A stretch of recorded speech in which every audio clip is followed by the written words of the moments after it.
Bueno, vamos a comenzar hablando de sanidad, de esa posibilidad que ha propuesto el Gobierno de España de atención a los inmigrantes sin papeles. Desde Madrid se ha pedido que se les atienda si están enfermos de VIH o de cáncer en los centros de atención primaria, y sino que se les derive a ONGs. El Gobierno de Aragón, en principio, ha dicho que acatará estas medidas, y los profesionales y sindicatos del sector han criticado esta postura. Bueno, ¿qué os parece estas propuestas desde el Gobierno central? ¿Debería el Gobierno de Aragón acatarlas o debería tomar otras medidas? Lourdes.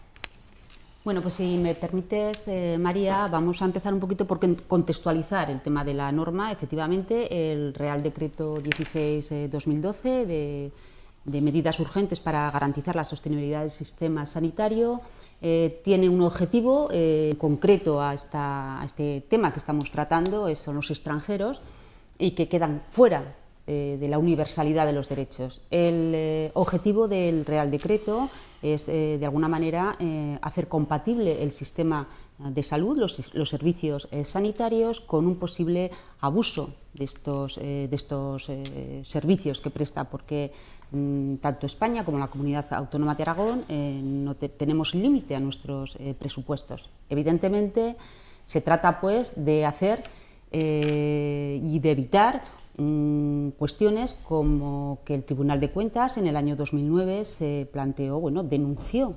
al Estado porque se habían atendido a más de 700.000 personas que podían haber sido atendidas en otros países, y que eso supuso pues casi 1.000 millones de euros. Claro, estamos ante una situación que evidentemente nosotros somos europeos y salimos de España, y cualquiera de nosotros o de nuestros hijos, cuando acude a cualquier servicio en otro país, lo primero que le piden es los requisitos, incluso pagar el servicio y luego el reembolso del país de origen. Eso es evidente que tenemos que tender hacia a esa homogeneización, por decirlo de alguna manera, de los servicios. Pues la verdad que es un tema muy interesante porque pone sobre la mesa precisamente algo que los que llevamos muchos años defendiendo los derechos universales de las personas, y los que llevamos muchos años en política defendiendo la democracia y defendiendo la igualdad desde el reconocimiento de la diversidad, lo que nos damos cuenta es que lo que nos esperábamos, que era que en cuanto entrara la derecha a gobernar iba a haber otra vuelta de tuerca para vulnerar derechos de las personas. Eso que sospechábamos en estos momentos ya tiene forma de Real Decreto. Yo comprendo que en este caso Lourdes, con todo mi cariño, y ella es una buena profesional, el partido aragonés está nadando y guardando la ropa. Es decir, tenemos un Real Decreto de carácter estatal y que deja un cierto grado de discrecionalidad a las comunidades autónomas. Lo primero, hay que decir que ya públicamente ha habido comunidades autónomas que han dicho que no, y se niegan rotundamente a poner en marcha este decreto. ¿Y por qué? Precisamente porque está vulnerando un derecho universal, un derecho subjetivo, y es el derecho de las personas que viven en un territorio a ser atendidas. Nuestra sanidad, y lo dice alguien, y seguro de las que me acompañan también, alguien que ha viajado mucho, tenemos la mejor sanidad del mundo. Somos la envidia, hasta ahora, la envidia del modelo sanitario. Un modelo que, independientemente de la condición, independientemente del origen, independientemente de la situación económica de las personas, todos y todas tienen derecho a tener cubiertas esas necesidades que se derivan de la falta de salud, o de la prevención o la promoción de la salud. Ahora bien, un derecho universal viene vulnerado precisamente por este decreto, es decir, unos sí y otros no. Por lo tanto, el argumento de que hay abusos es como decir, como tenemos políticos corruptos, y en los que estamos en esta mesa, sobre todo el Partido Popular, el Partido Aragonés y el Partido Socialista tienen en su lista políticos corruptos, como hay políticos corruptos, todos los políticos somos corruptos. Yo creo que eso es una aberración. Como hay abusos en el ámbito de la sanidad por personas de origen extranjero que no tienen reconocida su residencia aquí, por eso vamos a meter a todos en el mismo saco. Yo creo que esto es perverso, es un modelo perverso, que entonces, repito, meteríamos a todos los políticos y políticas en el mismo saco. Es decir, como hay abusos, como hay corrupción, pues ahora mismo vamos a decir que no, que todo el que sea político que se dedique a otra cosa, porque esto no es así. Ahora bien, en cualquier caso, delegar una competencia del Estado en una organización no gubernamental, esto es otro elemento absolutamente perverso, es una piedra más en el camino de la privatización de los servicios sanitarios. Ya no hablamos ahora de educación, pero es una piedra más en la perversión del sistema. Y en cualquier caso, y un poco siguiendo lo que ha dicho Lourdes, 3 consideraciones últimas. Desde el punto de vista jurídico hay una carta magna que es la Constitución. Y en esa Constitución, que como Estado todos hemos más o menos aceptado, que es lo que queremos vivir con esa carta magna, dice clarísimamente en uno de sus artículos que cualquier persona tiene derecho, por ser persona y residir en el Estado español, a una serie de cuestiones, y entre ellas a la sanidad. Por lo tanto, ya desde el punto de vista jurídico tienes esa laguna constitucional. Unos y otros no, eso no es anticonstitucional en cualquier caso. Desde el punto de vista político, que deciros desde Chunta Aragonesista, yo ya no solamente en lo personal, sino en lo político y hasta en lo intelectual, hemos defendido siempre el derecho de las personas a tener reconocidos, y lo dice la Carta de los Derechos Humanos, todos esos principios constitucionales. Y ahora bien, en el mundo de los valores, ¿cómo y con qué cara podemos salir y decirle a alguien, tú si estás enfermo no vas a ser atendido y tú sí que estás?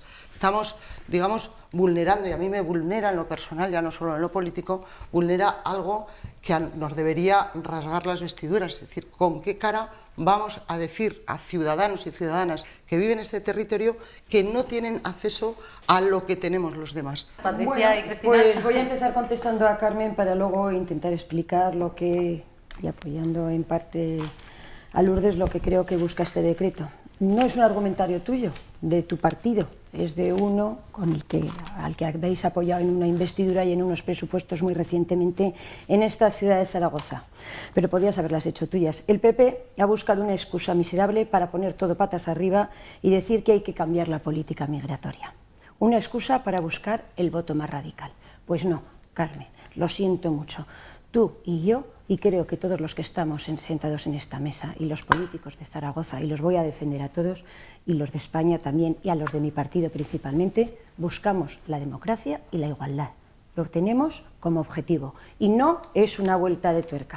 Con Carmen solo voy a discrepar en una cosa, y es que no solo es un objetivo el sacar a la inmigración o evitar unos determinados abusos. Ella se refería al Tribunal de Cuentas, que en el año 2000 dijo que se habían atendido y no se habían cobrado, me parece que la asistencia médico-farmacéutica de 700.000 personas. 1 millón de euros. 1 millón de euros despilfarrados. Carmen, déjame terminar, vamos a respetarnos, por favor. Segundo, la sanidad en estos momentos, si la cogió el Partido Popular, con un agujero de 16.000 millones de euros. Carmen, por favor. El Partido Popular cogió la sanidad con un agujero de 16.000 millones de euros. ¿Qué pretende el decreto aprobado el 24, el Real Decreto Ley aprobado el 24 de abril? Y como dijo la ministra Mato, que los inmigrantes irregulares se quedan sin tarjeta sanitaria, no sin asistencia básica, como el resto de los países de la Unión Europea. Con el Real Decreto, ningún ciudadano se va a quedar sin asistencia sanitaria básica. Los extranjeros que no tengan residencia, porque residen en España en situación irregular, no quedarán desasistidos. Con esta normativa se asegura que recibirán siempre asistencia sanitaria en casos de urgencia por enfermedad o por accidente hasta el total de su alta médica. También recibirán asistencia en casos de embarazo, parto y posparto. La asistencia de extranjeros menores de 18 años, igual que los menores de 18 años españoles, con las mismas condiciones, en todos los casos garantizada. No excluye tampoco los casos de interés humanitario. ¿Qué es lo que pide este Real Decreto? Bueno, pues que los extranjeros en situación irregular y en un plazo hasta el 31 de agosto de 2012 cumplimenten los trámites que les permitan tener esta tarjeta sanitaria, porque lo que sí que tienen es asistencia básica. ¿Qué se les pide? Además del padrón, que residan legalmente. ¿Qué se consigue? Garantizar la sostenibilidad y la universalidad de la salud pública. Yo creo que es el objetivo de este Real Decreto. No excluir a nadie, sino garantizar la sostenibilidad y la universalidad. De verdad, yo creo que ese es el objetivo. ¿Qué contempla esta norma? Pues que garantiza o que las situaciones de todos los españoles y de todos los residentes legales en España estén cubiertas, que no queden al descubierto ninguna asistencia sanitaria que necesite ningún español ni ningún residente en España en situación legal. Escucharemos lo primero a Cristina, que aún no ha intervenido en esta primera vuelta. Adelante. Casi me voy a quedar también, como siempre, soy la última sin argumentos con todo esto. A mí lo que me parece de todo este nuevo Real Decreto que estamos comentando es que el Gobierno de España tiene problemas de comunicación, a mi modo de ver. O comunica mal, o le vence el subconsciente y focaliza los temas hacia cuestiones que en absoluto le favorecen, o la oposición es más lista y coge lo que le interesa. Me refiero porque si este Real Decreto lo que pretende es que las tarjetas sanitarias, bueno, pues una reforma para conceder esas tarjetas sanitarias, porque yo particularmente sí que entiendo que el hecho de empadronarse, bueno, pues me parece que no es suficiente para que una persona se pueda acoger a una sanidad universal. Y no tanto por la cuestión de los inmigrantes, porque en este caso, Carmen, nos estamos olvidando de la mucha gente que viene a España con recursos económicos muy superiores a muchas otras, europeos, alemanes, ingleses, y vienen a España, se empadronan y se pueden operar de cadera, se pueden operar de cataratas, tranquilísimamente.